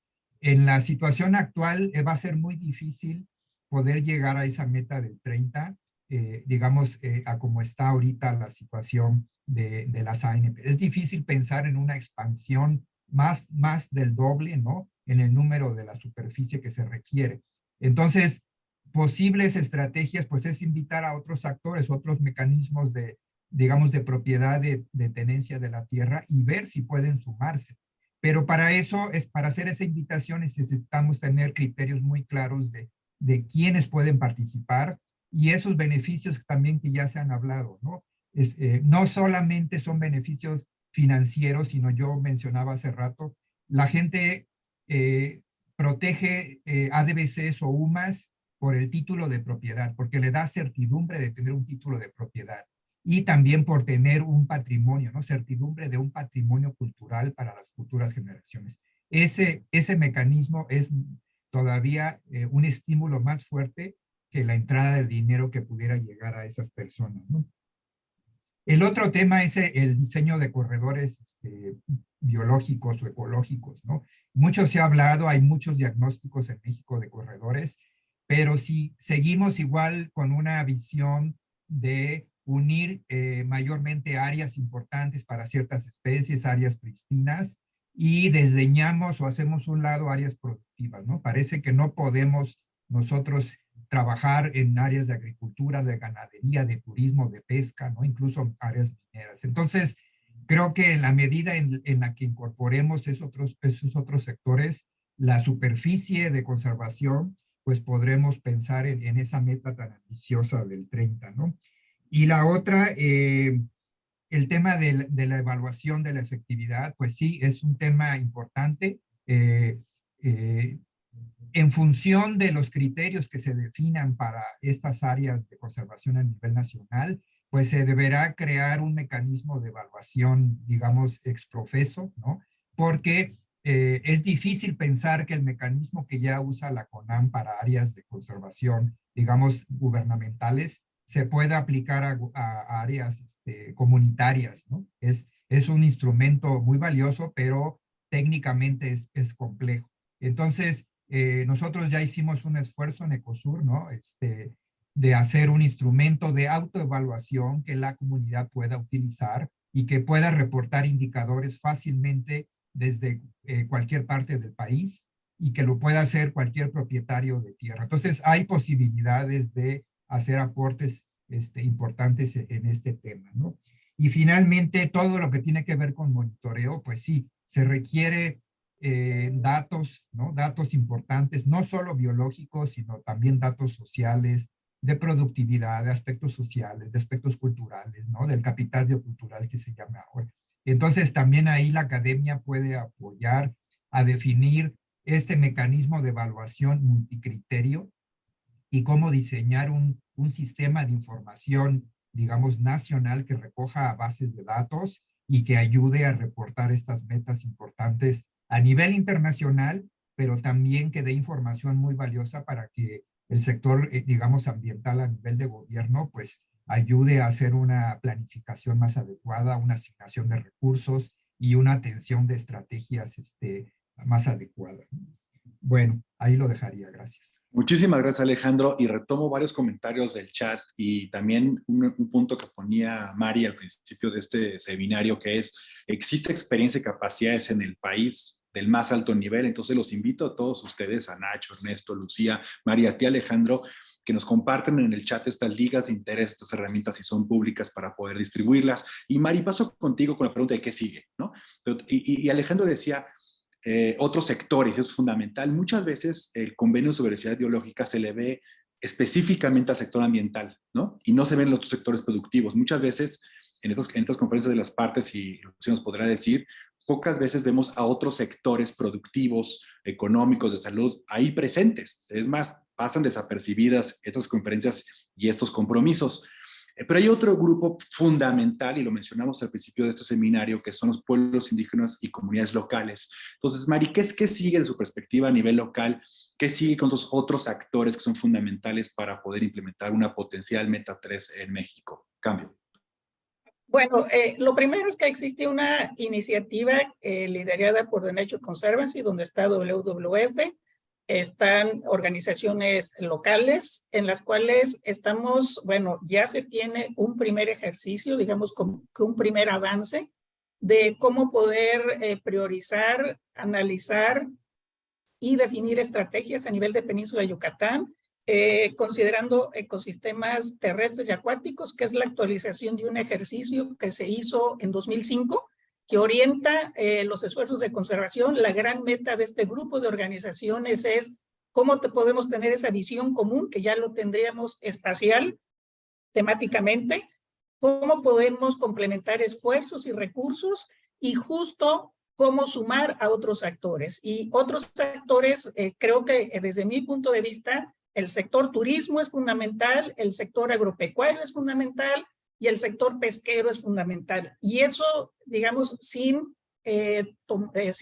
excluir, por ejemplo, a industrias específicamente como refresqueras y cerveceras, solo por citar algunos ejemplos. Creo que este ejercicio, que ya tiene un año de haberse trabajado, está generando sus primeros frutos, y creo que en el caso del grupo que estamos trabajando, pues está ahí el siguiente paso de a quién más sumar. Esto nos da una visión común a nivel de península, pero también da un elemento de cómo abordar a partir de cada uno de los estados en ese sentido, y creo que eso daría un impulso fenomenal a nivel subnacional, hablando de península de Yucatán, teniendo esa visión común, dónde estamos y las estrategias. El segundo punto que creo que es importante es replicar casos de éxito. Ya lo mencionaba Lucía, el caso de Marietas. Estamos ya se había puesto a consideración de la CONAM cómo replicarlo en casos como el tiburón ballena, por ejemplo, que sería un esquema muy, muy similar, pero replicar estos casos de éxito creo que es fundamental. Insisto, si ya se avanzó y todo, pues tenemos esa experiencia ahí puesta. Y otra de las cosas que creo es fundamental a nivel subnacional, estados y municipios, es que la conservación no es un uso de la tierra. Tenemos uso agropecuario, tenemos uso turístico. Creo que se puede hacer un ajuste a la legislación estatal para darle a la conservación un uso de la tierra, y entonces ahora sí facilitar esquemas alternativos de conservación. Y hablaban, bueno, se tiene las ADBCs, pero también se hablaba de los corredores. Creo que hay que darle una certidumbre legal, y creo que eso es importantísimo si queremos tener alternativas complementarias a las ANPs oficiales. Y otro tema, yo sigo insistiendo en la efectividad. ¿Por qué la efectividad de manejo que se tiene que hacer a nivel federal, estatal y en todos los esquemas de conservación? Porque ya lo decía Nacho, esa información de la efectividad de manejo a través del monitoreo o de los esquemas que sean, nos va a dar datos contundentes con los cuales hablar con los sectores productivos sobre el valor de la biodiversidad, los ecosistemas y sus servicios en la economía. Yo creo que tenemos que sentarnos a hablar que la conservación no es una cosa romántica, no es una cosa de unos cuantos. Si no invertimos en esto, pues estamos fritos como sociedad y como economía. Entonces creo que básicamente eso nos puede ayudar a en qué invertir, dónde invertir y cómo maximizar estas posibilidades y cómo medirlas para poder tener esos datos y sentarnos a dialogar sobre la importancia de los recursos naturales. Muchísimas gracias, Mari. Y ahí, última ronda, faltas tú, Nacho y Lucía. Nacho, ¿qué sigue? ¿Qué sigue desde tu perspectiva? ¿Qué sigue desde la perspectiva institucional para la implementación de esta potencial Meta 3? Sí, yo quiero insistir en los sistemas de compensación. Mientras que Colombia ha sabido magníficamente desarrollar este instrumento, pues nosotros estamos muy lejos, ¿no? Ya, por ejemplo, en CONAMP hemos afortunadamente trabajando con ASEA, viendo que las compañías que perforan en el Golfo de México paguen en compensación, independientemente de conocer que no es posible el impacto directo por estas perforaciones, ya están invirtiendo en la restauración, por ejemplo, en el Parque Nacional Sistema Arrecifal Veracruzano.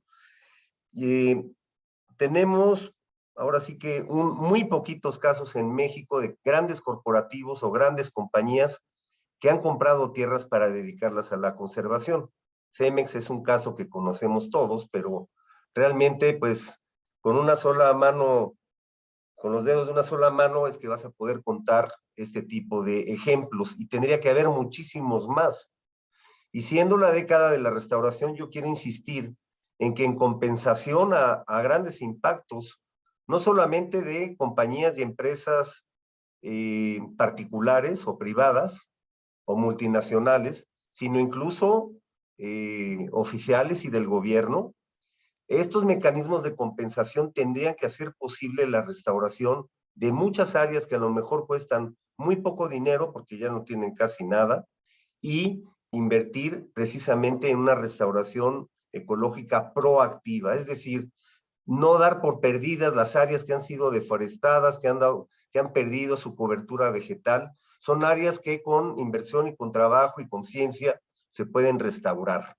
Entonces, a mí me parece que ese mecanismo en particular de compensación, ya sea para adquirir tierras en buen estado y dedicarlas a que sean algún tipo de OMEC o de área de conservación de algún tipo, sin que pierda el derecho a la propiedad, o bien sean áreas que se restauren, que esto ocurre en muchos otros países, ¿no? Y aquí podría estar involucrado toda la cuestión de bonos de carbono y todas esas cosas que Lucía maneja perfectamente, pero yo me estoy refiriendo básicamente al esquema de compensación, que sea más desarrollado, que metamos economistas, que metamos a gente que hace políticas públicas, en fin, para que tengamos el desarrollo que, por ejemplo, ha alcanzado Colombia con este sistema. Eso es lo que yo aportaría. Muchísimas gracias, Nacho. Y contigo cerramos, Lucía. ¿Qué sigue? ¿Qué sigue para esta correcta implementación? ¿Y qué sentimientos nos compartes de la conferencia de las partes que está arrancando ahorita? El piso es tuyo. Arrancamos con qué sigue, porque los sentimientos son encontrados, pero arranquemos con qué sigue. Pues el gobierno de México, de forma colaborativa, está desarrollando ya un esfuerzo para generar una hoja de ruta que permita de forma participativa, inclusiva y con un enfoque de abajo hacia arriba, desarrollar entonces este plan de cómo implementar la Meta 3. Creo que esto es fundamental. Este esfuerzo va a estar liderado por la Secretaría de Relaciones Exteriores, por Cancillería, y va a ir de la mano con el sector ambiental y con otros sectores productivos desde esta función, atribución que tiene Cancillería para dar seguimiento. Entonces, en ese sentido, creo que hay 4 elementos cualitativos que son fundamentales que tenemos que abordar en cualquier plan que queramos para implementar de forma correcta la Meta 3. El primero es el de representatividad, no solamente en las zonas más importantes de biodiversidad que están fuera actualmente de las áreas protegidas federales, estatales, municipales, sino justamente esa representatividad, cómo pueda estarse reconocida en OMEX. Por otro lado, el tema de conectividad. A nivel mundial, terminamos con temas de conectividad pues bastante mal, la Meta 11 de Aichi, porque solamente del total de áreas protegidas, de forma efectiva, están conectadas nada más el 8% de las áreas protegidas. Entonces, este es un tema que también tenemos que trabajar en México. Nacho, tú ya has hecho muchísimos mapas vinculados a conectividad, pero ¿cómo los ponemos en práctica? Y en ese sentido, por ejemplo, corredores de polinizadores, que ya habías mencionado también tú, Nacho, rutas migratorias, etcétera, esos son ya, está sencillo, por así decirlo, hacer el mapeo, pero entonces es identificar las acciones que vamos a estar desarrollando en el territorio para contribuir a la conectividad. Sobre manejo efectivo, y esta es una pregunta que se hizo desde el principio, Mauricio la vi en el chat. Manejo efectivo no solamente es la medición, sino también el tener equipamiento, también tener infraestructura, y entonces cómo asegurar que estás teniendo las condiciones mínimas viables para que se pueda entonces trabajar en un área natural protegida y que Nacho y el resto de la Comisión Nacional de Áreas Naturales Protegidas, pero también las oficinas a nivel estatal y a nivel municipal puedan tener presencia en el territorio. Es fundamental el tema de equipamiento e infraestructura. Desarrollo de capacidades como un tercer componente de manejo efectivo. Y el tema del monitoreo creo que es apasionante, creo que a todos nos gusta el tema de medición de impacto. Creo que hay niveles, escalas, y creo que también eso es muy importante, ¿no? O sea, tenemos a nivel nacional herramientas dentro de Conavio, coordinadas con CONAFOR, con CONAMP, sobre integridad ecosistémica en áreas protegidas. Tenemos que asegurar que esos ejercicios no se hagan cada 5 años, sino que puedan hacerse de forma permanente. En segundo lugar, se hizo en su momento también una herramienta, el famoso INDIMAPA, para medir la efectividad de manejo en las áreas protegidas, cómo podemos asegurar que eso se mide de forma constante. Me estoy mareando con uno de los videos.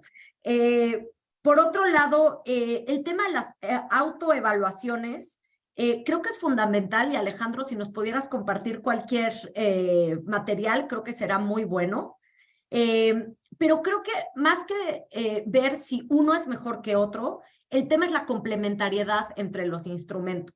Es fundamental encontrar ese equilibrio entre lo que estamos midiendo con sistemas de información geográfica y tecnologías de inteligencia artificial, cuál es la información que se está recabando en el territorio y dónde se encuentran.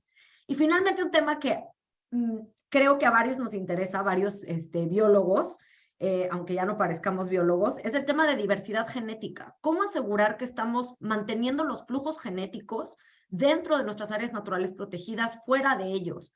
Y hay ahorita muchas herramientas que se están desarrollando justamente para ello. El tema de la gobernanza, si vamos a tener otros instrumentos que no sean áreas protegidas, ¿cómo aseguramos el tema de la gobernanza, por ejemplo, en espacios de consulta, en consejos asesores, en consejos consultivos? Y yo sé que Mari, por ejemplo, lo ha trabajado muy bien en Yucatán y otras varias personas en muchas regiones de México, pero ¿cómo tenemos un mínimo para asegurar que entonces esos espacios de consulta puedan estarse generando? Y finalmente, regreso al tema de qué sigue, es reconocer los servicios ecosistémicos. Bien lo dijo Ernesto, está el agua, está el clima, pero también rescato lo que decías, Alejandro, el tema de la salud. Acabamos de pasar 2 años en una pandemia que revolucionó muchísimas cosas, pero pareciera que se nos están empezando a olvidar de forma muy, muy rápido todo lo que se puso en jaque. Entonces, si queremos hablar sobre salud, no solamente de las especies, sino también humana, necesitamos regresar a tener pues esta sensibilidad de lo que significa la naturaleza para nuestro propio bienestar. Entonces yo lo dejaría ahí. Desde Montreal les mando un gran saludo, muchas esperanzas. El tema del 30x30 cada vez se empieza a apoyar más porque sí se está poniendo sobre la mesa que no se puede tener un 30x30 sin la gente. Y creo que ese también es un mensaje muy importante. Si no ponemos al centro los esfuerzos que ya se desarrollan por parte de muchas comunidades locales, por muchos de pueblos indígenas, entonces no lo podremos lograr. Hay sitios que deben de estar sin tocarse, pero hay muchos otros que si no estuvieran esas comunidades ya estarían deforestados. Entonces necesitamos ir identificando esos sitios. Cambio. Muchísimas gracias, Lucía. Excelente mensaje para ir cerrando esta sesión. Lucía, gracias. Mari, de verdad, un honor verte en pantalla. Gracias por acompañarnos. Nacho, como siempre, súper atento a tus comentarios. Tu experiencia siempre es fundamental y tu entusiasmo es ampliamente reconocido. Alejandro, gracias por todo el conocimiento y le alegas interés. Les repito a todos, por favor, escríbanle a Mónica Álvarez si están interesados en no solo recibir la grabación del seminario, sino seguir en comunicación. Los invitamos a sumarse a la Comisión Mundial de Áreas Protegidas. En nombre de todos los panelistas y organizadores del evento, queremos darles las gracias a todas y a todos ustedes por haber participado. La experiencia ha demostrado que no es suficiente establecer metas únicamente del sector ambiental. La implementación no es del sector ambiental solamente, sino es necesario identificar y coordinar esfuerzos nacionales e internacionales de todos los sectores, de todos los actores, a todos los niveles. De parte de la presidenta de la Comisión Mundial de Áreas Protegidas de la UICN, Madhu Rao, y mío propio, queremos realmente agradecerle su participación, en particular la organización por parte de Mónica Álvarez como punto focal de la Comisión de Áreas Protegidas aquí en México, de Mariana Martínez del Programa para el Medio Ambiente de la Organización de las Naciones Unidas, del Centro Mundial para el Seguimiento de la Conservación. Mariana, gracias a ti, a todo el equipo de WCMC por acompañarnos en esta alianza con la Comisión de Áreas Protegidas. Invitamos a todos, súmense a la Comisión de Áreas Protegidas, sigan el trabajo del Centro Mundial, sigan las ligas, el trabajo que se hace en México en este tenor. No se pierdan la discusión de la COP, participen activamente. La COP es de todos. Sigan los próximos seminarios virtuales post-COP que estaremos organizando y lanzando para todos ustedes. Y de verdad, muchas gracias a todos por participar. Feliz Navidad a aquellos que no nos veamos para entonces. Buenos días desde México. Hasta pronto y muchísimas gracias. Hasta luego. Abrazos a todos. Chao. Gracias, hasta luego, un Gracias. saludo.